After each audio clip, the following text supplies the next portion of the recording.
السلام علیکم، کنیٹیکٹ امریکہ سے آپ کے ساتھ حاضر. میں کچھ دیر ادھر کنیٹیکٹ میں لگاتا ہوں، ویسے تو میں نیو جرسی رہتا ہوں.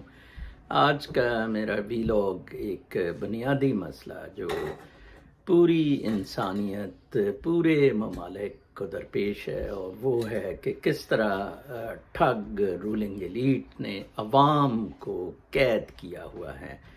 اچھا، اس میں ایک بہت بڑا مسئلہ یہ ہے کہ عوام بخود بھی کلین نہیں ہے. جہاں ریلیٹیولی عوام کلین ہے وہاں وہ ممالک میں کچھ بہتری ہے، ڈیولپمنٹ ہے، اور کچھ انسانی قدریں ہیں.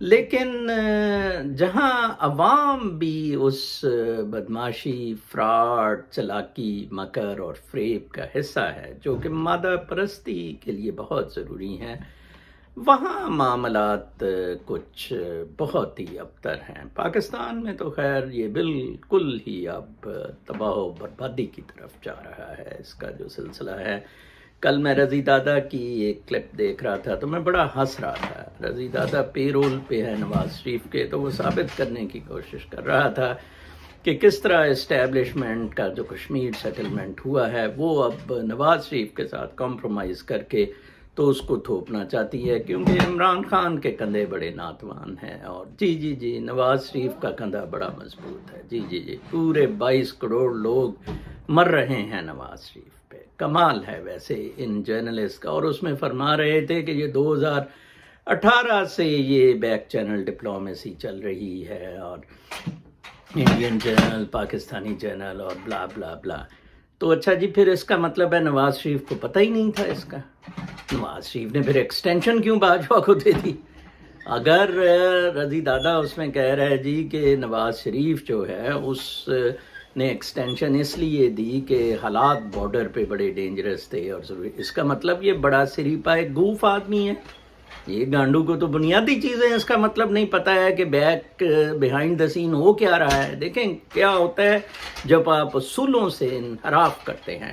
آج میں نیو یارک ٹائمز کی ایک خبر پڑھ رہا تھا جس میں انہوں نے نیولن اپوزیشن لیڈر کو پیوٹن کے ساتھ کمپیئر کیا ہوا تھا. بڑی اچھی چھوٹی نیوز ہے، کوئی ایک صفحے کی ہوگی، اور بڑا اچھا کمپیریزن کیا ہوا تھا. نیولن ایکچولی لوگوں کو موبلائز کرنے روس آ گیا تھا، بیچارہ دھرا گیا، اور اس میں لکھا ہوا تھا کہ کس طرح پیوٹن کوشش کر رہا ہے کہ ٹویٹر کو بھی کس طرح خاموش کیا جائے. انٹرنیٹ خاموش نہیں ہے. انہوں نے کہا کہ پرنٹ الیکٹرانک میڈیا کو پیوٹن بالکل خاموش کر گیا ہے. تو نیولن کی وہ بتا رہے تھے صحت بڑی خراب ہے، مرنے کے قریب ہے، اور پولیٹیکل ٹھگری پہ وہ بہت اچھا کہہ رہے تھے کہ ایکچولی الیکشن میں تھیف ورسز تھیف ہی ہوتا ہے. تو ایک بات انہوں نے بڑی اچھی کی تھی کہ نیولن ابھی بھی کہہ رہا ہے کہ اگر پیوٹن کے خلاف احتجاج کے لیے پٹیشن 5 لاکھ لوگ سائن کرتے ہیں باہر نکلنے کے لیے، تو پھر شاید کچھ نہ کچھ ہو. یہ وہی فگر ہے جو خواجہ سعد رفیق نے پاکستان کے کیس میں بھی دی ہے کہ اگر 5 لاکھ لوگ سڑک پہ آ جاتے ہیں تو انقلاب آ سکتا ہے. اب مسئلہ یہ ہے کہ یہ 5 لاکھ کیوں آئیں گے؟ آئیں گے ہی نہیں. مطلب ان کا دماغ خراب ہے. 5 لاکھ، ٹھیک ہے جی، ایک جھوٹ کے لیے کوئی ایجنڈا تو ہو. لائک طاہر القادری نے ایک اچھا ایجنڈا دیا تھا کہ یہ سیاسی گماشتے ہیں، تو کچھ لوگ اکٹھے ہو گئے تھے. 5 لاکھ تو تاہم پھر بھی نہیں ہوئے تھے. تو یہ ساری بدماشی کے کھیل ہیں. میں جب لاء کالج میں پڑھتا تھا تو ہمارے ایک لاء اسکول کے ٹیچر نے ریکمینڈ کی تھی کہ آپ کریمر ورسز کریمر ضرور دیکھیں. بہت اچھی مووی ہے. بلکہ جو لوگوں کو تھوڑا بہت ہوتا ہے پون کا بھی، تو اس میں ہاف مین اور میرل اسٹریپ ہیں. تو کہا جاتا ہے کہ ہاف مین نے جب اس سے پہلی دفعہ ٹچ کیا تو اس نے بوبس دبائے. تو بہرحال خیر دیٹ واز اے کنٹروورسی، لیکن اس کا تھیم بہت اچھا ہے کریمر ورسز کریمر کا، کہ ایک بچے کی کسٹڈی کو ہاف مین اور اسٹریپ دونوں کیریکٹرز دکھائے ہوئے ہیں، کلیم کرتے ہیں دونوں ہی پلیت، دونوں ہی تھیف، دونوں ہی گندے.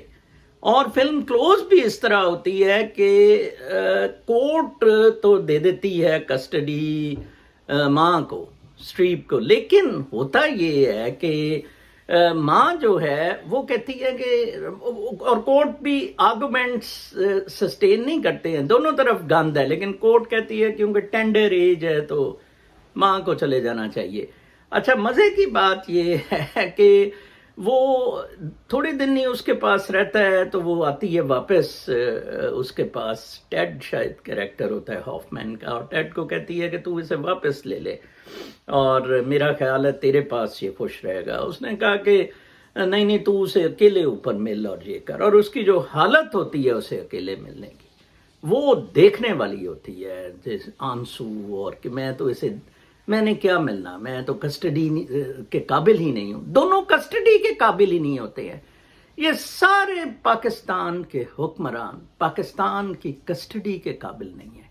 عوام کا ٹرسٹ جون سا ہے وہ یہ لوز کر گئے ہوئے ہیں، لیکن عوام کی بے وقوفی، دیکھیں میرے جیسا آدمی جو ایبسولوٹلی نیوٹرل ہے، جو عوام کی بہتری کی بات کرتا ہے کہ ابھی بھی قدرتی زندگیوں بھی آئیں، مادہ پرستی کو چھوڑیں، اس کو کون سنتا ہے جی؟ رضی دادا کو سنیں گے، طلعت کو سنیں گے، سری پائے آئے گا جی، کھائے گا جی، فوج کے خلاف کنٹروورسیز، فلاں کے ٹمکان کے۔ اب ہوا کیا، میں نے کل بتایا تھا کہ سی پیک میں ہر کوئی اپنے مفاد کے طور کا پروگرام ہے۔ آج میں ٹویٹر پہ ایک بڑا اچھا شعر سا دیکھ رہا، کامیڈی، وہ پیروڈی سی تھی کہ مطلب ہوئے تے نور محمد، مطلب نکل جائے تے نورا۔ یو سی، یہ ساری کھیل بوائل ڈاؤنز ٹو دس۔ اپنا بہت خیال رکھیں، کل تک کے لیے اجازت۔ یہ آپ سوچیں کہ کس طرح معاملات بہتر کیے جا سکتے ہیں، تقلید سے باہر نکلیں، ہوش و حواس میں آئیں۔ روٹی کے لالے پڑ گئے ہیں، جیسے میں نے زرعی انقلاب، جو 1 ایکڑ بھی جس کے پاس زمین ہے وہ بہت خوشی سے رہ سکتا ہے اگر وہ آرگینک فارمنگ میں چلے جائے، جو عمران کو میں کہتا ہوں کہ مفت یہ گائیڈنس چلانی شروع کر دیں۔ کل تک کے لیے اجازت، اللہ نے کہا۔